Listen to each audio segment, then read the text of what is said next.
Hello ಸ್ನೇಹಿತರೆ, ರೇಖಾ ಪ್ರಪಂಚಕ್ಕೆ ಸ್ವಾಗತ.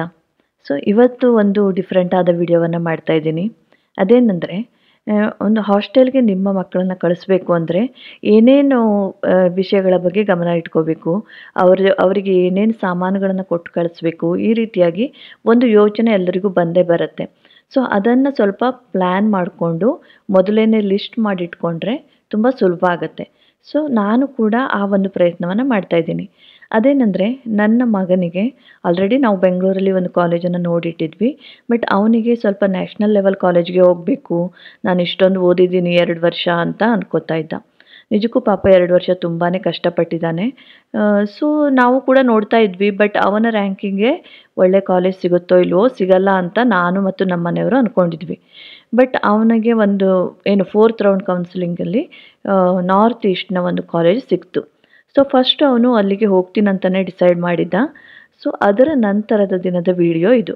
ನಾನು ಬೆಳಗ್ಗೆ ಮುಂಚೆ ನನ್ನ ದೊಡ್ಡ ಮಗ ಕಾಲೇಜಿಗೆ ಹೋದ್ಮೇಲೆ ನಾನು ಈ ಲಿಸ್ಟನ್ನು ಮಾಡ್ತಾ ಕೂತಿದ್ದೀನಿ. ಚಿಕ್ಕವನಿನ್ನೂ ಎದ್ದಿಲ್ಲ.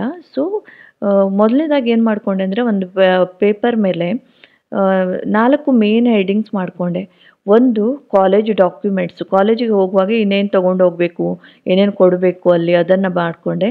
ಇನ್ನು ಸ್ಟಡಿ ಐಟಮ್ಸು, ಆಮೇಲೆ ಹಾಸ್ಟೆಲ್ಗೆ ಬೇಕಾಗುವಂಥದ್ದು, ಮತ್ತು ಅವನ ಹೆಲ್ತ್ಗೆ ಮತ್ತು ಬೇರೆ ಎಂಟರ್ಟೈನ್ಮೆಂಟ್ ಅದು ಇದು ಆ ರೀತಿ 4 ಪಾರ್ಟನ್ನು ಮಾಡ್ಕೊಂಡಿದ್ದೀನಿ.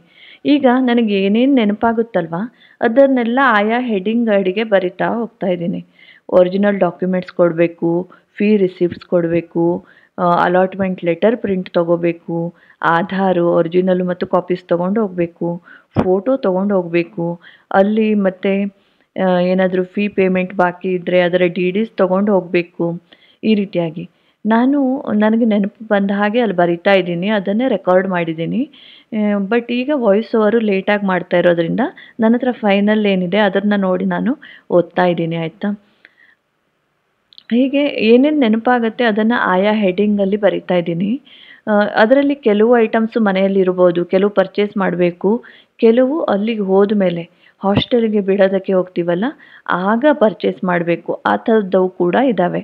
ಅವುಗಳನ್ನು ನಾನು ನೆಕ್ಸ್ಟ್ ಸ್ಟೆಪ್ಪಲ್ಲಿ ಬೈಫರ್ಕೇಟ್ ಮಾಡ್ಕೋತೀನಿ. ಬಟ್ ಮೊದಲನೇದಾಗಿ ಏನೇನು ಬೇಕು ಅನ್ನೋದರ ಒಂದು ಬ್ರಾಡ್ ಲಿಸ್ಟ್ ಮಾಡ್ತಾ ಇದ್ದೀನಿ. ಇನ್ನು ಅಂಡರ್ ಸ್ಟಡಿ, ಅವನಿಗೆ ಓದೋದಕ್ಕೆ ಏನೇನು ಬೇಕು ಅಂತ ನೆನ್ಪು ಮಾಡ್ಕೋತಾ ಇದ್ದೀನಿ. ಒಂದು ಲ್ಯಾಪ್ಟಾಪು ಪ್ಲಸ್ ಚಾರ್ಜರು, ಮೊಬೈಲ್ ಬೇಕು, ಚಾರ್ಜರ್ ಬೇಕು, ಆಮೇಲೆ ಅಟ್ಲೀಸ್ಟ್ ಒಂದಾದರೂ ನೋಟ್ಬುಕ್ಕು ಮತ್ತು ಪೆನ್ನು ಜೊತೆಗೆ ಇರಬೇಕು. ಅಲ್ಲಿ ಹೋದ್ಮೇಲೆ ಬೇರೆ ಎಲ್ಲ ತೊಗೊಂಡ್ರೂ ಕೂಡ ತುಂಬಾ ದೂರ. ಇಲ್ಲಿಂದ ಎಲ್ಲನೂ ತೊಗೊಂಡೋಗೋದಕ್ಕೆ ಆಗಲ್ಲ, ಅಲ್ಲಿ ಹೋದ್ಮೇಲೆ ತೊಗೋಬೋದು. ಆಮೇಲೆ ಒಂದೆರಡು ಫೋಲ್ಡರ್ಸ್ ಬೇಕು ಅವನಿಗೆ ಏನಾದರೂ ಇಂಪಾರ್ಟೆಂಟ್ ಪೇಪರ್ಸ್ ಹಾಕಿಟ್ಕೊಳ್ಳೋದಕ್ಕೆ. ಒಂದು ಬ್ಯಾಗ್ ಪ್ಯಾಕ್, ಅಂದರೆ ಅವನಿಗೆ ಕಾಲೇಜಿಗೆ ಹೋಗುವಾಗ ತೊಗೊಂಡೋಗೋದಕ್ಕೆ ಒಂದು ಬ್ಯಾಗ್ ಬೇಕು. ಆಮೇಲೆ ಒಂದು ಎಕ್ಸ್ಟೆನ್ಷನ್ ಕಾರ್ಡ್ ಬೇಕು, ಅಂದರೆ ಹಾಸ್ಟೆಲಲ್ಲಿ ಒಂದೇ ಪಾಯಿಂಟ್ ಇರಬಹುದು. ಅವನಿಗೆ ಮೊಬೈಲ್ ಚಾರ್ಜ್ ಮಾಡಬೇಕು, ಲ್ಯಾಪ್ಟಾಪ್ ಚಾರ್ಜ್ ಮಾಡಬೇಕು. ಅದಕ್ಕೆ ಒಂದು ಎಕ್ಸ್ಟೆನ್ಷನ್ ಕಾರ್ಡ್ ಬೇಕಾಗ್ಬೋದು, ಒಂದು ಕ್ಯಾಲ್ಕುಲೇಟರ್ ಬೇಕಾಗ್ಬೋದು. ಅಲ್ಲದೇ ಅಲ್ಲಿ ಯಾವ್ಯಾವ ಫೆಸಿಲಿಟಿ ಇದೆಯೋ ಗೊತ್ತಿಲ್ಲ, ಹಾಗಾಗಿ ಒಂದು ಚಿಕ್ಕ ಸ್ಟಡಿ ಟೇಬಲ್ ಕೂಡ ಬೇಕಾಗ್ಬೋದು. ಈ ರೀತಿಯಾಗಿ ನಾನು ನೆನಪು ಮಾಡಿಕೊಂಡು ಅಲ್ಲೆಲ್ಲ ಬರ್ಕೊಡ್ತಾ ಇದ್ದೀನಿ. ಇನ್ನು ಹಾಸ್ಟೆಲ್ ಐಟಮ್ಗೆ ಬಂದರೆ ತುಂಬಾ ಬೇಕಾಗತ್ತೆ. ಅಂದರೆ ಹಾಸ್ಟೆಲ್ಲು ಪ್ಲಸ್ ಅವನ ಕ್ಲೋದಿಂಗ್ ಎಲ್ಲನೂ ಬಂತು ಇದರಲ್ಲಿ. ನಾನು ಯಾವ ಥರ ಪ್ಲ್ಯಾನ್ ಮಾಡ್ತಾ ಇದ್ದೀನಿ ಅಂದರೆ, ಅವನು ಅಲ್ಲಿ 1 ವಾರಕ್ಕೊಮ್ಮೆ ಲಾಂಡ್ರಿ ಮಾಡಿದರೂ ಕೂಡ ಅವನಿಗೇನು ಸಮಸ್ಯೆ ಆಗಬಾರ್ದು, ಆ ರೀತಿಯಾಗಿ ಯೋಚನೆ ಮಾಡ್ತಾ ಇದ್ದೀನಿ. ಒಂದಷ್ಟು ವಿಡಿಯೋಗಳನ್ನು ಕಾಲೇಜ್ ರಿಲೇಟೆಡ್, ಹಾಸ್ಟೆಲ್ ರಿಲೇಟೆಡ್ ನೋಡಿದ್ವಿ. ಅದಕ್ಕೆ ಏನೇನು ಬೇಕಾಗ್ಬೋದು ಅನ್ನೋದು ನನ್ನ ತಲೆಯಲ್ಲಿತ್ತು. ಅವನಿಗೆ ಫಾರ್ಮಲ್ಸ್ ಬೇಕಾಗತ್ತೆ, 2 ಸೆಟ್ ಅಂತ ಬರ್ಕೊಂಡಿದ್ದೀನಿ. ಟೀ ಶರ್ಟ್ಸ್ ಬೇಕು. ನಾರ್ಮಲ್ ಡೇಸಲ್ಲಿ ಕಾಲೇಜಿಗೆ ಮಕ್ಕಳು ಟೀ ಶರ್ಟನ್ನೇ ಹಾಕ್ಕೋತಾರಲ್ವ. ನಾನು ಅಂದ್ಕೊಳ್ಳೋದು ಕಾಲೇಜಿಗೆ ಹೋಗೋದಕ್ಕೆ ಹಾಗೂ ಸಂಜೆ ಮನೆಯಲ್ಲಿ ಹಾಕೋದಕ್ಕೆ ಸೇರಿ ಒಂದು 8ರಿಂದ 10 ಟೀ ಶರ್ಟ್ ಆದರೂ ಬೇಕು. ನಾನು 8+6 ಅಂತ ಬರ್ಕೊಂಡಿದ್ದೀನಿ. ಡೈಲಿ ವೇರ್ಗೆ ನೈಟ್ ಪ್ಯಾಂಟ್ಸ್ ಬೇಕು, ಆಮೇಲೆ ಕಾಲೇಜಿಗೆ ಟ್ರೌಸರ್ ಬೇಕು, ಕಾಲೇಜಿಗೆ ಹೋಗುವಾಗ ಹಾಕ್ಕೊಳ್ಳೋದಕ್ಕೆ, ಪ್ಲಸ್ ನೈಟ್ ಡ್ರೆಸ್ಗೆ ಎಲ್ಲನೂ ಬೇಕು, ನೈಟ್ ಪ್ಯಾಂಟ್ಸು. ಆಮೇಲೆ ಅಂಡರ್ ಗಾರ್ಮೆಂಟ್ಸ್ ಬೇಕು, ಹ್ಯಾಂಡ್ ಟವೆಲ್ಸ್ ಬೇಕು, ಅಂದರೆ ಕರ್ಚೀಫ್ಸ್ ಬೇಕು, ಬಾದಿಂಗ್ ಟವೆಲ್ ಬೇಕು, ಸ್ನಾನ ಮಾಡೋದಕ್ಕೆ ಟವೆಲ್ ಬೇಕು. ಆಮೇಲೆ ಮೇನ್ ಅಂದರೆ ಎಲ್ಲ ತೊಗೊಂಡು ಹೋಗೋದಕ್ಕೆ ದೊಡ್ಡ ಸೂಟ್ ಕೇಸ್ ಬೇಕು 2. ಆಮೇಲೆ ಶೂಸ್ ಬೇಕು 2 ಪೇರು, ಒಂದು ನಾರ್ಮಲ್ ಚಪ್ಪಲ್ ಬೇಕು, ಆಮೇಲೆ ಸಾಕ್ಸ್ ಬೇಕು ಅಲ್ವಾ, ಬೆಡ್ಶೀಟ್ ಬೇಕು, ಪಿಲೋ ಕವರ್ಸ್ ಬೇಕು. ಆಮೇಲೆ ಅಲ್ಲಿ ಸ್ವಲ್ಪ ಚಳಿ ಏರಿಯಾ, ಯಾವ ಏರಿಯಾದಲ್ಲಾದರೂ ಒಂದು ಸ್ವಲ್ಪ ಸಮಯ ಚಳಿ ಬಿದ್ದೇ ಬೀಳತ್ತೆ. ಸೊ ಸ್ವೆಟರ್ ಬೇಕು. ಆಮೇಲೆ ನಾರ್ಮಲ್ಲು ಸೋಪ್ ಬಾಕ್ಸ್, ಕೋಂಬ್, ಆಮೇಲೆ ಲಾಕ್ ಆ್ಯಂಡ್ ಕೀ ಬೇಕು, ಟೂತ್ ಬ್ರಷ್ ಬೇಕು,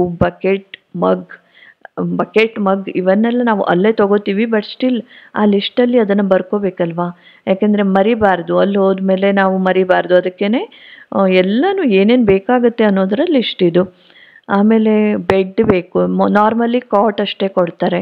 ಸೊ ಬೆಡ್ ಪರ್ಚೇಸ್ ಮಾಡಬೇಕಾಗುತ್ತೆ, ಪಿಲ್ಲೋ ಪರ್ಚೇಸ್ ಮಾಡಬೇಕು, ಹೊದ್ಕೊಳ್ಳೋದಕ್ಕೆ ಒಂದು ರಜಾಯಿ ಬೇಕು, ಆಮೇಲೆ ಮಳೆಗಾಲದಲ್ಲಿ ಯೂಸ್ ಮಾಡೋದಕ್ಕೆ ಒಂದು ಅಂಬ್ರೆಲ್ಲಾ ಬೇಕು, ಒಂದು ಮಿರರ್ ಬೇಕು, ವಾಟರ್ ಬಾಟಲ್ ಬೇಕು, ಇನ್ನು ಫೇಸ್ ವಾಶ್ ಬೇಕು, ಆಮೇಲೆ ಒಂದು ಲೋಟ ಮತ್ತು ಸ್ಪೂನ್ ಬೇಕು.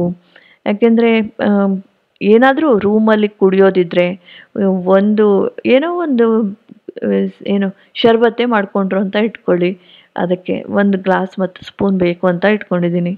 ಆಮೇಲೆ ಬಟ್ಟೆ ತೊಳೆಯೋ ಬ್ರಷ್ ಬೇಕು.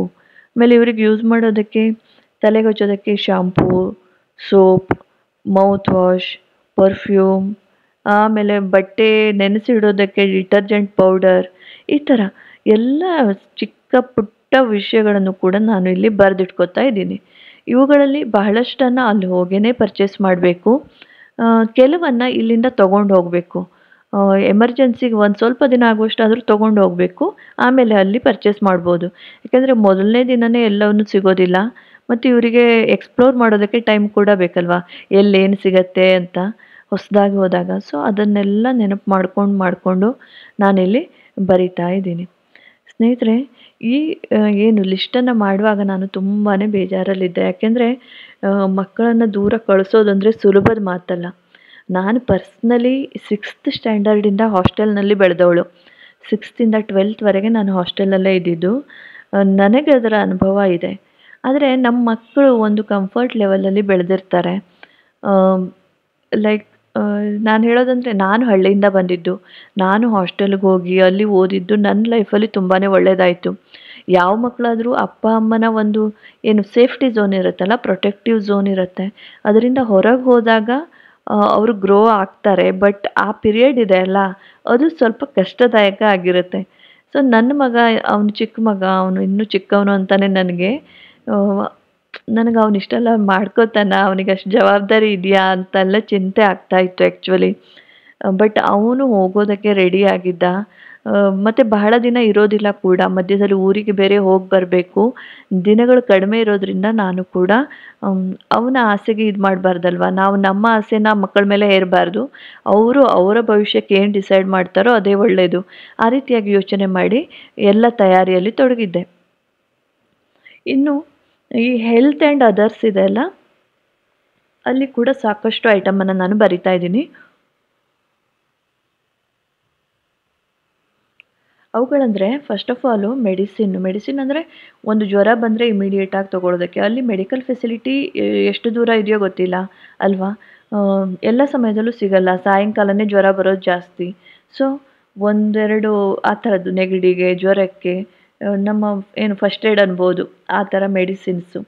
ಆಮೇಲೆ ಒಂದು ಸ್ವಲ್ಪ ಸ್ನ್ಯಾಕ್ಸ್ ಬೇಕಾಗೇ ಆಗುತ್ತೆ. ಯಾಕೆಂದರೆ ಹಾಸ್ಟೆಲಲ್ಲಿರೋ ಮೆಸ್ ಅಂದರೆ ಮಾಮೂಲು 3 ಹೊತ್ತಿನ ಊಟ ಸಿಗುತ್ತೆ. ಬಟ್ ಮಧ್ಯದಲ್ಲಿ ಮಕ್ಕಳಿಗೇನಾದರೂ ತಿನ್ನಬೇಕಂದ್ರೆ ಆ ಥರ. ಇನ್ನು ಒಂದು ದೇವರ ಫೋಟೋ ಮತ್ತು ಒಂದು ಚಿಕ್ಕ ಎಲೆಕ್ಟ್ರಿಕ್ ದೀಪ ಮತ್ತು ಕೊಡಿಸ್ಬೇಕು ಅಂತ. ಅವನು ಕೂಡ ನನ್ನ ಹಾಗೆ ಕೃಷ್ಣ ಭಕ್ತ, ಹಾಗಾಗಿ ಒಂದು ಕೃಷ್ಣನ ಫೋಟೋ ಮತ್ತು ಒಂದು ದೀಪ ಕೊಡಿಸ್ಬೇಕಂತ ಇದ್ದೆ. ನೀವು ಆಲ್ರೆಡಿ ನೋಡಿರ್ತೀರ, ನಾನು ಇಸ್ಕಾನ್ಗೆ ಹೋದ ಬಗ್ಗೆ ಹೇಳಿದ್ದೆ. ಅವತ್ತಿನ ಬೆಳಗ್ಗೆ ರೆಕಾರ್ಡ್ ಮಾಡಿರೋ ವಿಡಿಯೋ ಇದು.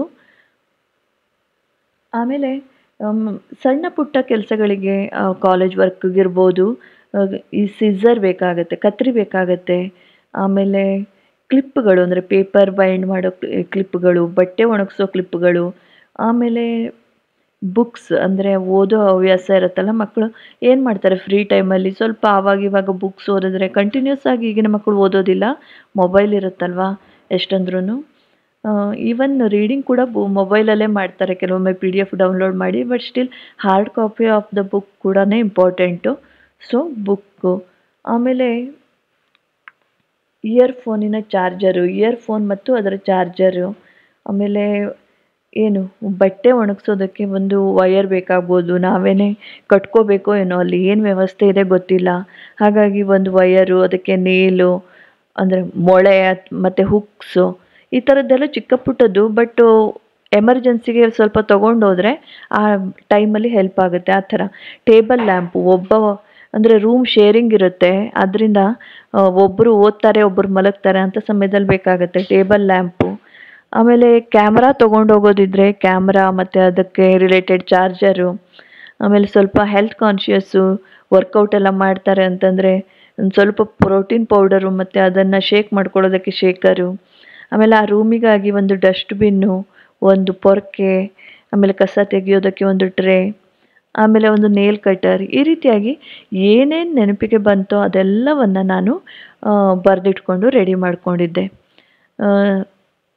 ಸ್ನೇಹಿತರೆ, ನಿಮ್ಮ ಮಕ್ಕಳು ಕೂಡ ಅಕಸ್ಮಾತ್ ಯಾವುದಾದ್ರೂ ಹಾಸ್ಟೆಲ್ಗೆ ಹೋಗ್ತಾ ಇದ್ದರೆ ನೀವು ಕೂಡ ಈ ರೀತಿಯಾಗಿ ಮೊದಲನೇದಾಗಿ ಒಂದು ಮಾಸ್ಟರ್ ಪ್ಲ್ಯಾನ್ ಮಾಡ್ಕೊಳ್ಳಿ. ಆಮೇಲೆ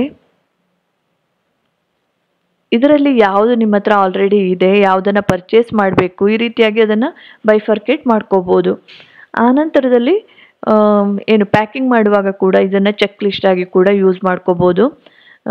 ಹಾಗೆಯೇ ನೆಕ್ಸ್ಟು ಅಲ್ಲಿ ಹಾಸ್ಟೆಲಲ್ಲಿ ಅವರ ಮಕ್ಕಳನ್ನು ಬಿಟ್ಟ ಮೇಲೆ ಏನೇನು ಕೊಡಿಸ್ಬೇಕು ಅದನ್ನು ಕೂಡ ಈ ಲಿಸ್ಟಿಂದನೇ ಕೊಡಿಸಿ, ಆಮೇಲೆ ಅಂದರೆ ಎಲ್ಲನೂ ಏನು ಮರಿದೆ, ಅಯ್ಯೋ ಅದು ಮರ್ತೋಯ್ತು ಇದು ಮರ್ತೋಯ್ತು ಅನ್ನೋದು ತಪ್ಪತ್ತೆ. ಸ್ಪೆಷಲಿ ಯಾವಾಗ ದೂರದ ಊರಿಗೆ ಹೋಗ್ತಾರಲ್ಲ ಆ ಟೈಮಿಗಂತೂ ಈ ರೀತಿಯಾದ ಒಂದು ಮಾಸ್ಟರ್ ಲಿಸ್ಟ್ ಮಾಡಿಕೊಂಡು ಪ್ರತಿ ಸ್ಟೇಜಲ್ಲೂ ಕೂಡ ಅದನ್ನು ಟಿಕ್ ಮಾಡ್ಕೋಬೇಕು. ಈ ರೀತಿಯಾಗಿ ಒಂದು ಪ್ಲ್ಯಾನ್ಡ್ ವೇಯಲ್ಲಿ ನಾವು ಮಕ್ಕಳನ್ನು ಹಾಸ್ಟೆಲ್ಗೆ ಕಳಿಸ್ಬೋದು. ಸ್ನೇಹಿತರೆ, ಇದರ ನಂತರ ಏನಾಯಿತು ಅನ್ನೋದು ಒಂದು ಕುತೂಹಲ ಇದೆ ಅಲ್ವಾ ನಿಮಗೆ? ನಾನು ಹೇಳ್ತೀನಿ ನಿಮಗೆ.